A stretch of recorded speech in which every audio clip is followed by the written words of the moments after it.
今日係2025年10月15日，星期三。今日靈火運動為大家提供嘅聖言金句係出自聖路加福音第11章第43至46節。禍哉，你們法利賽人！禍哉，你們法學士！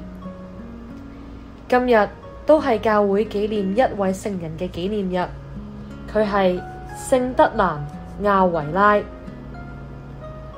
今日嘅讀經一係聖保祿宗徒致羅馬人書第2章第1至11節，主題係上主要照每人的行為予以報應，先是猶太人，後是希臘人。今日嘅福音係聖路加福音第11章第42至46節，係講述耶穌教導我哋要謙遜咁喺生活中行愛德，而唔係追求虛榮。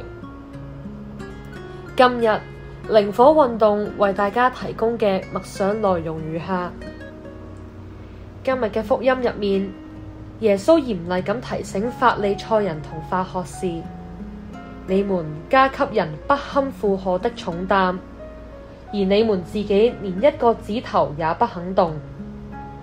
我哋或多或少都曾經遇過呢一啲情況，一啲人習慣要求別人做到標準，但自己又唔願意付出或者分擔。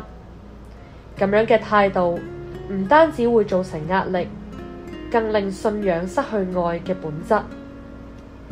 喺教會嘅歷史上，有一位聖人徹底咁活出咗分擔而唔係加擔嘅榜樣，佢就係聖雲仙。聖雲仙年輕嘅時候，曾經追求過安逸嘅生活，想過靠神蹟得到穩定同埋榮耀，但天主逐步打開佢嘅眼睛，俾佢見到窮人、病人、孤兒寡婦呢一啲人背負住沉重嘅苦難，正係耶穌今日所講背負重擔的人。如果只係規條或者講道，佢哋嘅生命係唔會改變。佢哋需要有一雙願意伸出嘅手，同埋一顆願意謙恭自下嘅心。於是聖雲仙選擇將自己嘅一生都獻給呢一啲最貧困嘅弟兄姊妹。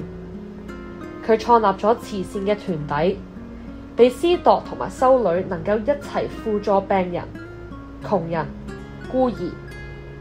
佢唔單止同人講要愛德，而係親手分擔佢哋嘅苦，準備食糧，安慰病痛，視窮人嘅需要如同基督嘅親臨。呢個就係同今日福音形成鮮明對比嘅地方。法學士不肯動一個指頭，聖雲仙卻動上了整個新心靈。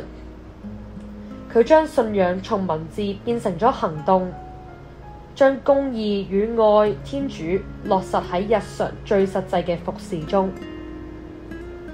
今日嘅祈禱同埋反思如下：主耶穌，你提醒我們不要在乎虛榮，而要活出公義與愛。